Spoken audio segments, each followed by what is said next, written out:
Oh my god, it has seriously been an eventful couple of days. So we're gonna start off with Monday, where we had like a really intense snowstorm and there was like snow everywhere, and there's still like bits of snow on some of the mountains out the back there, but seriously, there was so much snow on Monday and it would not stop snowing. So I actually didn't end up going to work that day because it is very scary having to drive in the snow because it's all icy and slushy and can be quite scary.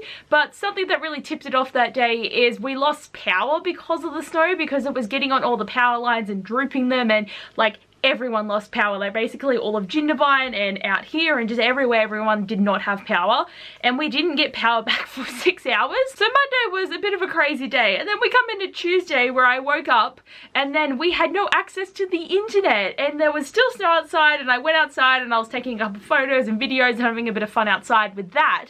But then we had no internet, so I went into town with my dad that day because the snow had melted pretty well by then. So I went into town and I did a couple of things on my phone, and I've come home and now it's Wednesday and we still don't have access to the internet. And it's great because I really don't know when it's going to come back. I don't know if I'm going to be able to upload any videos soon. I don't know what's going to happen for the reading rush. Like if I can't access the internet, then I don't know what the video challenges are, and it's just going to get a bit stressful. But it's probably a good idea to get into the actual video that we need to talk about here, and that is my TBR for the reading rush.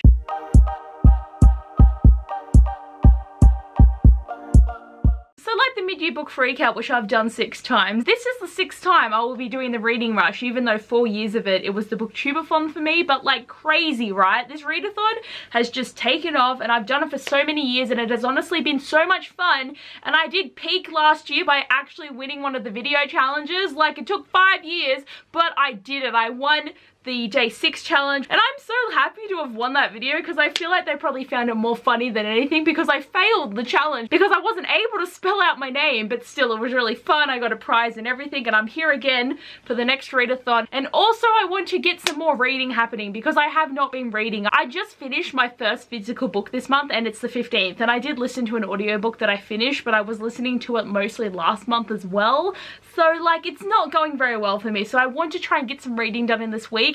And I'm excited to tell you what my TBR is going to be, and I'm going to be reading 4 books over the 7 challenges, so there is going to be some things that like overlap here, but I'm excited. So challenge number 1 is read a book with a cover that matches the color of your birthstone. So I'm a March baby, so my birthstone is aquamarine and it is a light blue. So the book I'm going to try and read is The Upside of Falling by Alex Light, because this is like a light blue kind of feel in the background here. Like it's got some bluish feels here. This is a light blue, it's what I'm going to call it. Just saying, the light was really annoying me, so I moved my curtains so I'm not as pasty as hell, because like it's really hard when you get really washed out by the camera. So I hope this is better. That's why it just suddenly changed, just to let you guys know. But I am excited to read this book, and I did try to read this in the mini magical readathon, but then I didn't actually finish a book, so I failed. So I'm going to try and do it again in this readathon because I really want to read this, and I could have just picked this up at any time, but readathons are a good time to get shit done, and I just hope I can get this read. Challenge number 2 is to read a book that starts with the word the, and I'm going to read The Upside of Falling by Alex Light because there is a the clearly right there, and again I just really want to read this. Challenge number 3 is read a book inspired by a movie you've already seen. So I have the perfect one for this, and I'm going to read Dumpling by Julie Murphy because the Dumpling movie was one of the first things I watched on Netflix because I was really excited to finally watch this movie, and I loved the movie, and I didn't even feel bad about the fact that I hadn't read the book yet because I just wanted to watch the movie, and having to actually read the book takes so much effort when you could just easily watch the movie. So I am excited to read this book, and I do want to see if there was like any major changes compared to what they did in the movie, because every book to movie adaptation they changed something major. So I'm excited to see what that thing is going to be with Dumpling. Challenge number 4 is read the first book you touch, and at first I was very like, oh my god, what am I meant to do with this challenge, and what if like the first thing I touch is going to be like a really big book, because like that's going to be really hard to do, and I don't want to do that in this readathon. But then I had this great idea that I'm going to start it from now for the first book that I touch, but what I'm going to do is I'm actually going to go to my auntie's books and pick the first book of hers that I touch, because I have made a challenge to try and read more of her books, and I made it a challenge last year and I didn't read any. So this year I'm going to try and read at least one, and because she is an author and she writes books for Mills and Boons, they're on adult contemporaries, and since last year I've gotten way more into them, so I'm so pumped about this. And she's got like 30 something books to pick from, and I've read 4 of them, so let's go pick a book right now. Gonna go on a stroll here, going into the other part of the house, because all of my auntie's books are actually on my mum's bookshelf. So this here, this section is all of my auntie's books, so I'm just gonna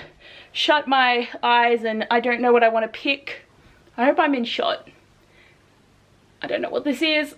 I'm scared. I'm going to look now because I've already grabbed it. So, The Millionaire and the Maid. So basically with her editions as well, it used to be single books for so long, but now they've actually put them in bind-ups. So there's 2 books in here, but only one of them's my auntie's. So the book I'm going to be reading is The Millionaire and the Maid by Michelle Douglas, and the other book in here is Expecting the Earl's Baby by Jessica Gilmore, which I'm not going to read.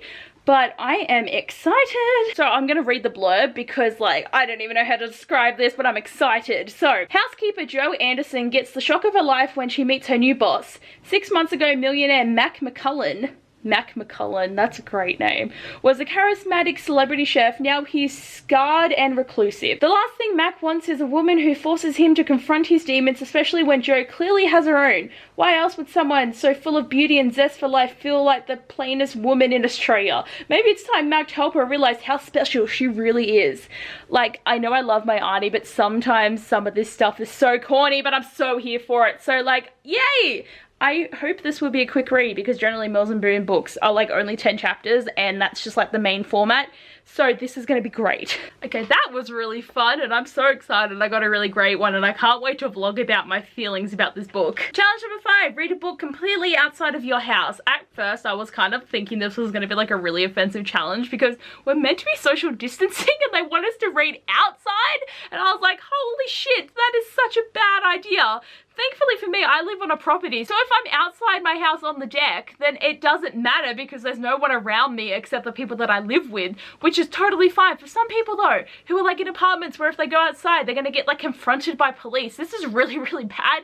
So I'm glad they've said to just do whatever you want. Like, sorry about the idea of this challenge. We just wanted to try and like think of ideas of like driving in the car or doing this or doing that. Like, they were trying to be like really nice about it. And I'm like not angry at them, but the fact that it's just like, damn, like with coronavirus and everything, this is a bit of a scary challenge. But the book I'm going to read is Fence Volume 3 by C.S. Kapat because it is freezing at my house right now because the reading rush for most people happens in summer.